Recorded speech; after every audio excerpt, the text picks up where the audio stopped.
Em uma manhã aparentemente comum, algo sinistro estava prestes a ser descoberto. Quando Carolina Poente, promotora ambiciosa e brilhante, não apareceu no trabalho, ninguém suspeitou de imediato. Talvez ela estivesse atrasada ou ocupada com algum caso. Mas à medida que as horas passavam, a preocupação aumentava. Foi então que um dos colegas decidiu ir até seu apartamento.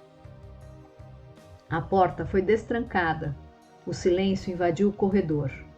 Ao entrar no apartamento de Carolina, algo estava errado. Um vazio pesado pairava no ar, como se o ambiente estivesse impregnado por algo terrível. O colega chamou, mas não houve resposta. E então no quarto, ele a viu. Carolina estava caída no chão, seu corpo inerte, os sinais de luta visíveis. Seu rosto, marcado pela violência, contava uma história de pavor que ninguém poderia ter previsto. Quem poderia ter feito isso? E mais importante, por quê? As perguntas começaram a se formar como uma névoa de suspeitas.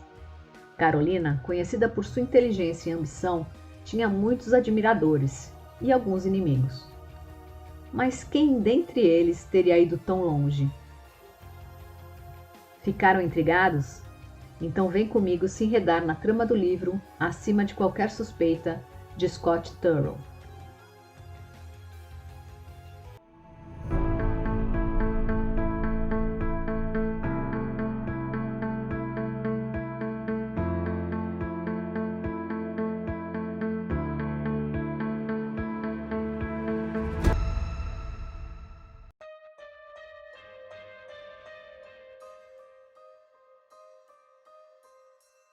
Oi, gente! Bem-vindos ao Enredei, o podcast com histórias policiais de ficção, adaptadas e narradas no estilo de True Crime.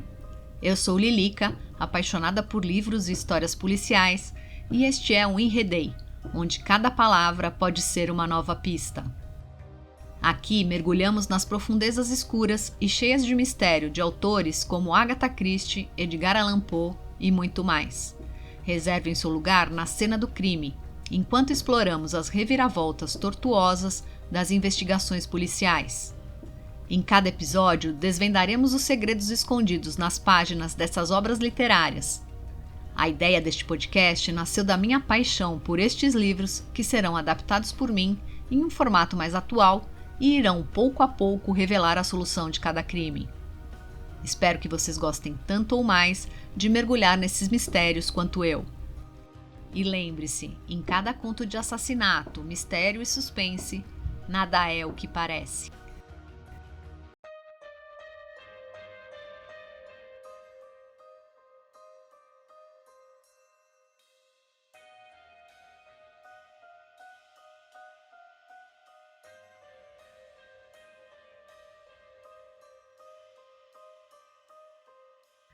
Se você já acompanha o podcast Enredei, já sabe que eu trago histórias policiais de autores que eu gosto e que de alguma forma são memoráveis para mim. Se você ainda não acompanha, então vou te contar um pouquinho mais. Um dos melhores livros que eu me lembro de ter lido há muitos anos atrás é o excelente Acima de Qualquer Suspeita, do autor Scott Turow.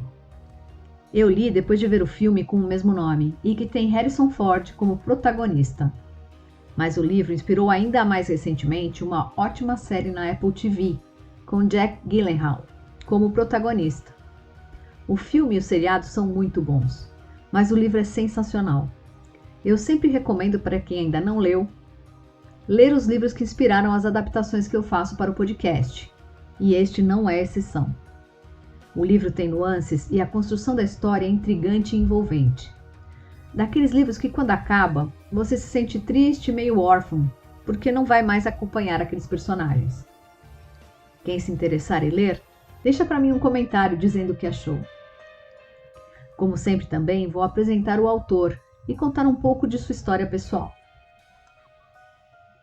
Scott Frederick Turow nasceu em 12 de abril de 1949 em Chicago, nos Estados Unidos.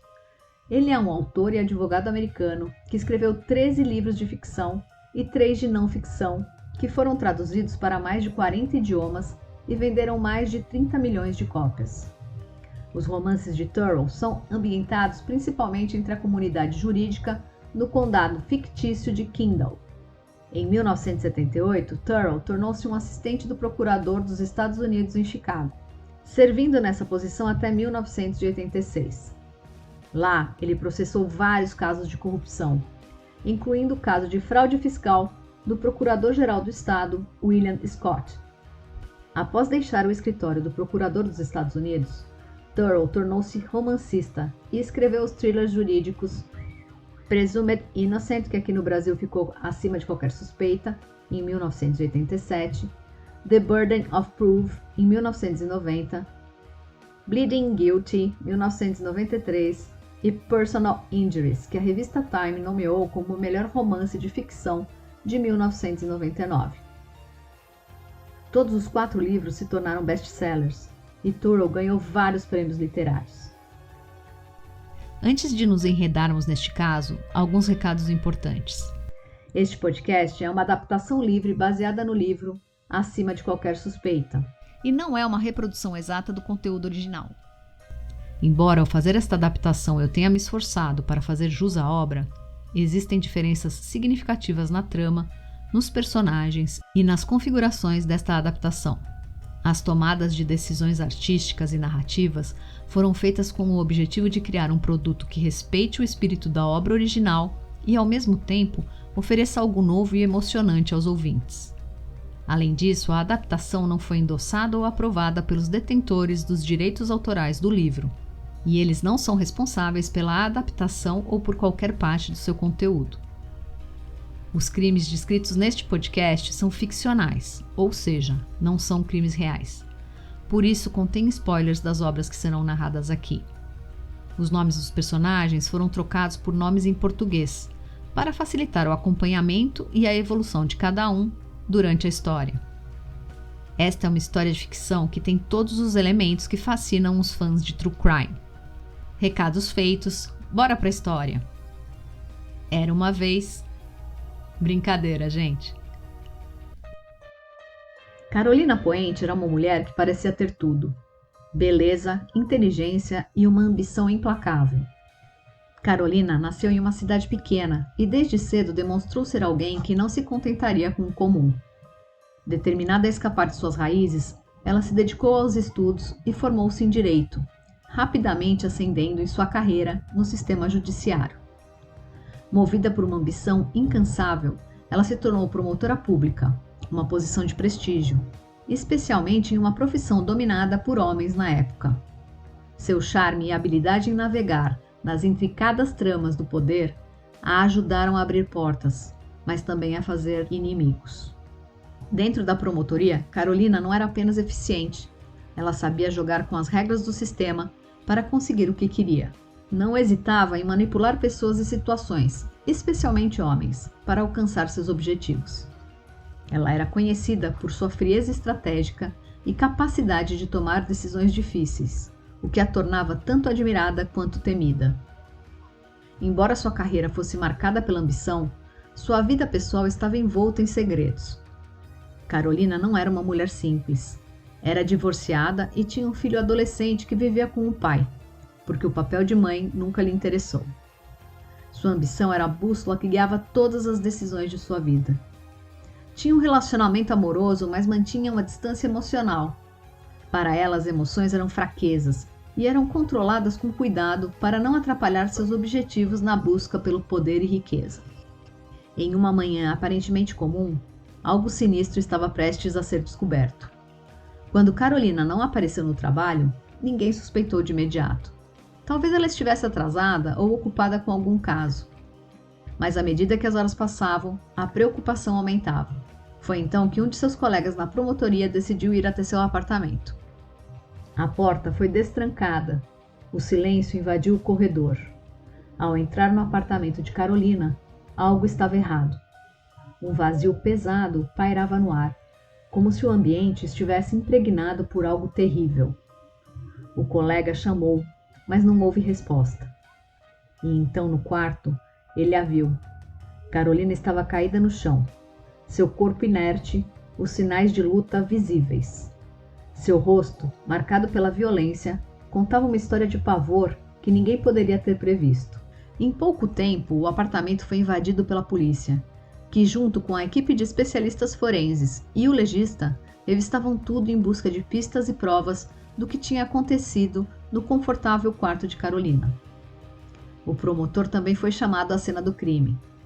Nos Estados Unidos, muitas vezes, os promotores são chamados desde o início da investigação, e além disso, Carolina era membro da equipe da promotoria da cidade.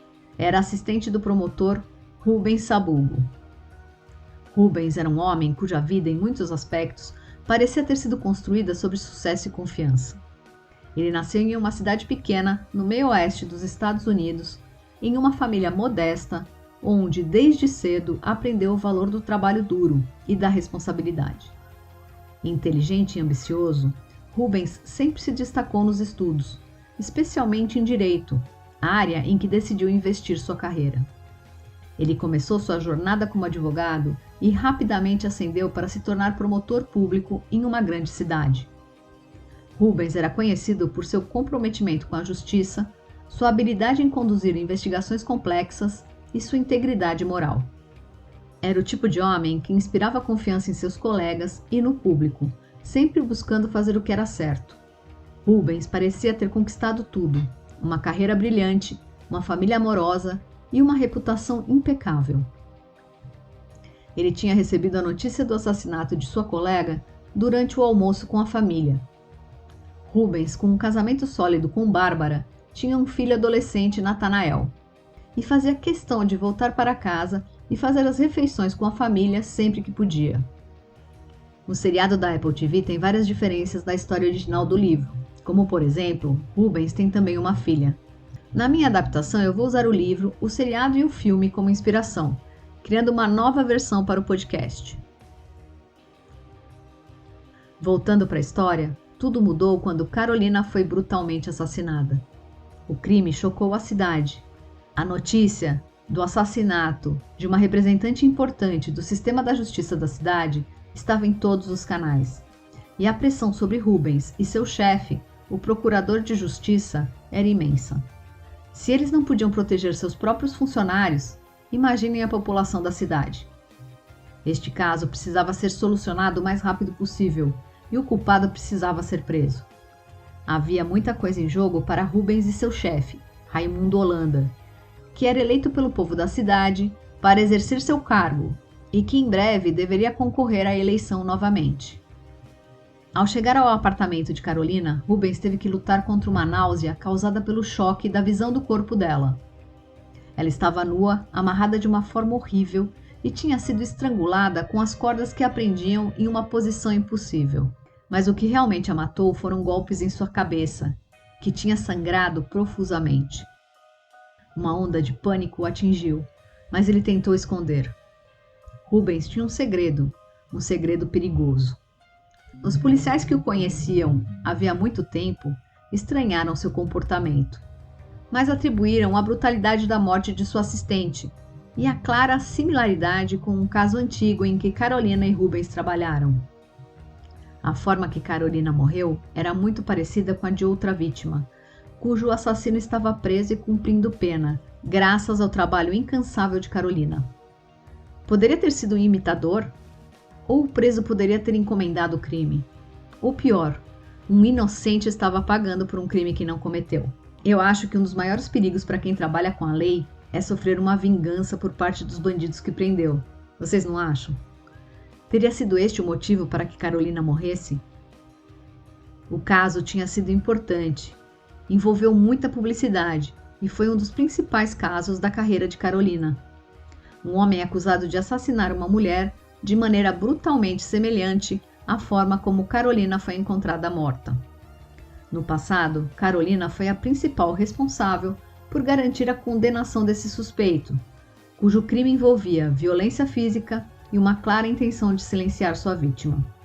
Essa linha de investigação abriu um primeiro caminho para a equipe, que começou a revisar um antigo caso, questionando a solidez das provas que levaram à condenação do suspeito. E vocês estão sentados? À medida que a investigação avançava, ficava cada vez mais claro que Carolina manipulou as evidências para garantir a condenação. A ideia de que Carolina, conhecida por suas jogadas de poder nos tribunais, poderia ter sido responsável por condenar um homem inocente, enquanto o verdadeiro assassino permanecia solta, se tornou uma possibilidade cada vez mais inquietante. No entanto, conforme a investigação se aprofundava, essa teoria começou a perder força. Embora a similaridade entre os casos fosse inegável, outras evidências começaram a emergir que direcionavam as suspeitas para um círculo mais próximo de Carolina. Carolina era uma promotora brilhante e conhecida por não ter medo de jogar sujo para conseguir o que queria. Sua morte repentina e violenta abalou a comunidade jurídica, mas o que ninguém esperava era que Rubens, o homem que todos confiavam, logo se tornaria o principal suspeito. Este caso é cheio de reviravoltas, mas nenhuma é mais surpreendente do que o final. Espero que vocês fiquem tão surpresos como eu. Bem, é chegada a hora de mais uma reviravolta. Lembram que eu falei que Carolina estava em um relacionamento amoroso, mas não parecia muito envolvida? O relacionamento era secreto porque envolvia um homem casado. E estão preparados? Sim, era com seu chefe. Isso mesmo, Rubens Sabugo. A descoberta do caso extraconjugal entre Carolina e Rubens e a revelação dos segredos envolvendo sua carreira e vida pessoal levaram a investigação para um rumo inesperado. Para Rubens, Carolina era tudo o que ele não encontrava mais em sua vida doméstica. Envolvente, ambiciosa e sedutora. O relacionamento com ela, embora superficial para Carolina, representava um risco perigoso para Rubens. Um risco que ele não previu ser tão devastador. Este novo rumo foi crucial para mostrar como a vida de Carolina Poente estava envolta em segredos e como seu papel no sistema de justiça era muito mais complexo do que parecia. A partir desse momento, a vida de Rubens virou de cabeça para baixo. Aquele homem que um dia se vira como defensor da lei e era considerado, entre aspas, acima de qualquer suspeita, agora estava no banco dos réus, lutando para provar sua inocência, enquanto a rede de evidências, impressões digitais, telefonemas não explicados e o motivo para o crime se fechava em torno dele. Mas calma que eu estou me adiantando.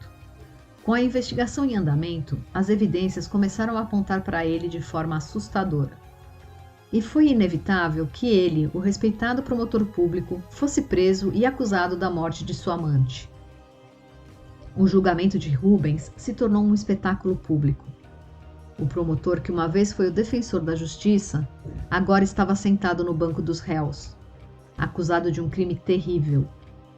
O tribunal se transformou em um campo de batalha, onde a verdade parecia cada vez mais nebulosa. Esta é uma narrativa de drama de tribunal. A história se revela à medida que o julgamento de Rubens vai acontecendo.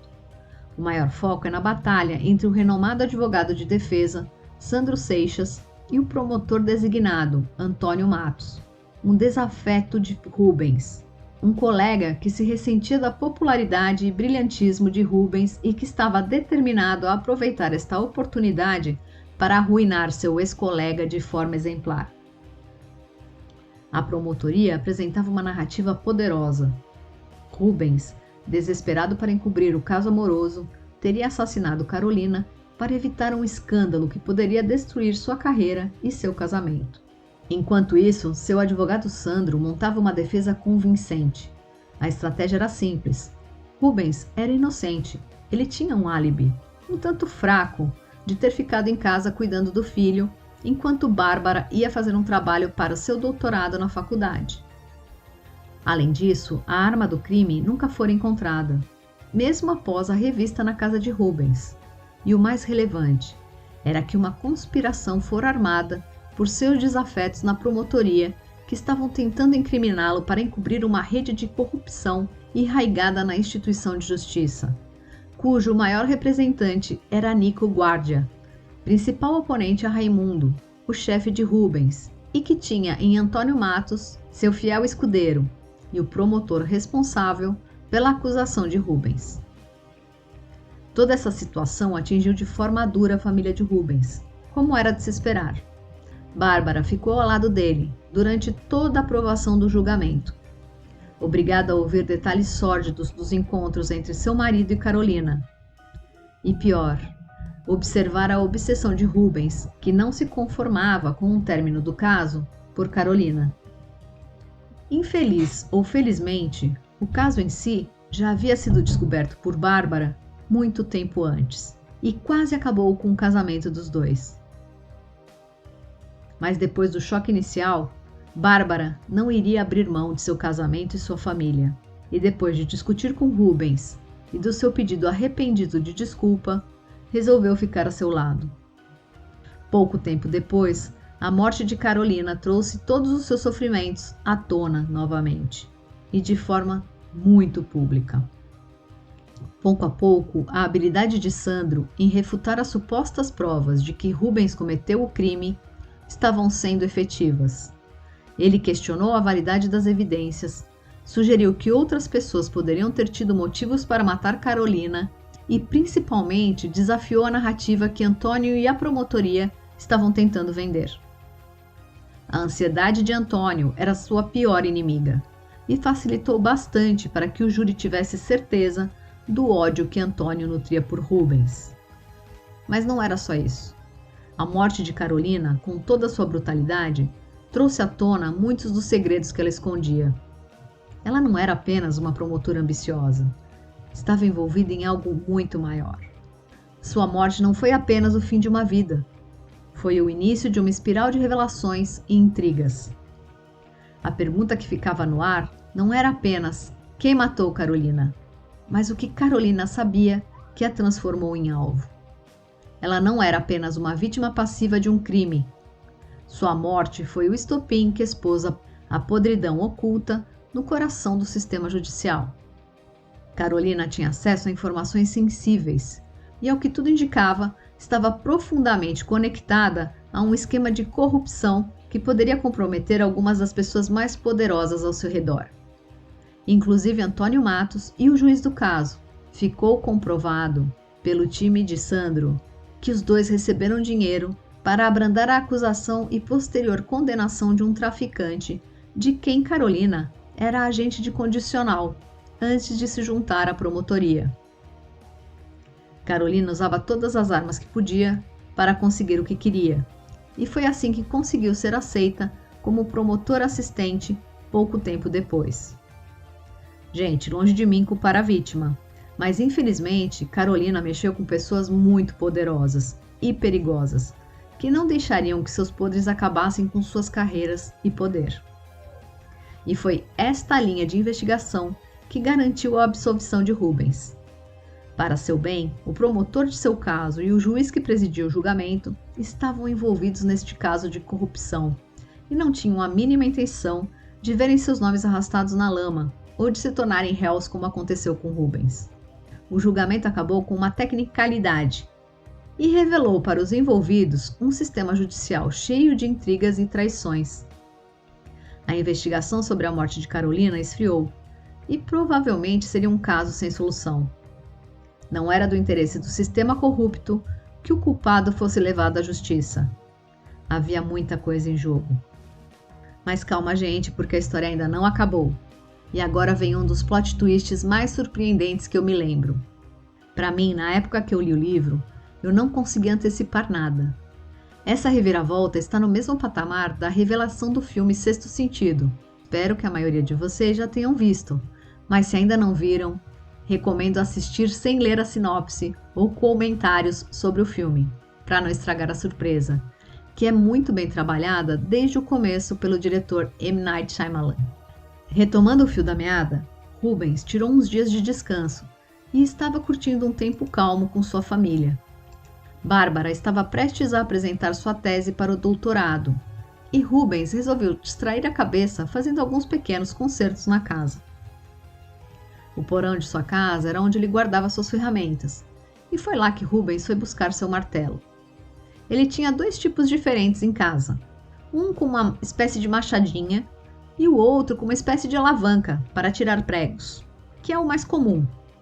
Procurou por um tempo o martelo normal, mas só encontrou o martelo machadinha, que era mais antigo, e estava meio escondido no fundo da caixa de ferramentas. Assim que tirou a ferramenta, percebeu que parecia ser sangue e alguns fios de cabelo loiro no martelo. Ele ficou sem reação em um primeiro momento, mas ao ouvir a voz de Bárbara o chamando feliz porque acabara de voltar da apresentação de sua tese, que tinha sido um sucesso, foi a seu encontro e a confrontou. Bárbara reagiu fria e calmamente. Sim, ela tinha matado Carolina e feito de tudo para incriminar Rubens. Ela não teve que se esforçar muito em criar provas contra o marido, já que ele tinha estado inúmeras vezes no apartamento e no quarto de Carolina, mesmo depois dele ter dito que o caso estava acabado. A obsessão de Rubens por Carolina era evidente, e tinha sido patético descobrir como ele voltou a se humilhar, pedindo para que Carolina considerasse voltar com ele. Por pena, Carolina tinha aceitado recebê-lo em seu apartamento uma noite antes do assassinato, e dormiu com ele como forma de despedida. Mesmo depois de morta, ele continuava a sofrer por Carolina. Ele a amava, e Bárbara foi consumida pelo ódio e os ciúmes. Uma mulher desprezada é capaz de coisas terríveis, e foi assim que Bárbara planejou, executou e acompanhou de perto toda a queda de seu amado marido. Ela não havia limpado ou se livrado da arma do crime porque queria que Rubens soubesse. Queria que ele encontrasse a arma e que ele vivesse o resto da vida sabendo que seus erros levaram sua esposa e mãe de seu filho ao limite. Bárbara, após descobrir o caso extraconjugal de Rubens com Carolina, tomou a decisão de se vingar, matando a amante do marido. A frieza e a calma com que Bárbara planejou o crime era chocante. Ela manipulou a cena do crime e as circunstâncias para fazer parecer que Rubens era o culpado, sabendo que ele acabaria sendo investigado e possivelmente condenado. A vingança calculada de Bárbara contava com seu conhecimento de Rubens e de como sua cabeça funcionava. Ela sabia que ele não teria coragem de a denunciar. Não iria deixar seu filho sem mãe, e que a culpa o consumiria por ter tido o caso e por arruinar sua família e sua vida para sempre. A revelação da culpa de Bárbara foi devastadora para Rubens. Mesmo sendo inocentado no tribunal, ele enfrentava as ruínas de sua vida. Sua carreira, sua reputação e, acima de tudo, seu casamento estavam destruídos. Rubens, um homem que sempre acreditou na justiça, acabou sendo vítima de sua própria confiança e de sua incapacidade de ver as traições e os segredos que o cercavam. Ele, que passou o tempo todo acreditando que sua reputação e sua inocência o salvariam, nunca percebeu que a ameaça real estava dentro de sua própria casa. E aí, gostaram dessa última reviravolta? No final de Acima de Qualquer Suspeita, somos deixados com uma pergunta inquietante. Até que ponto podemos confiar nas pessoas que amamos e admiramos?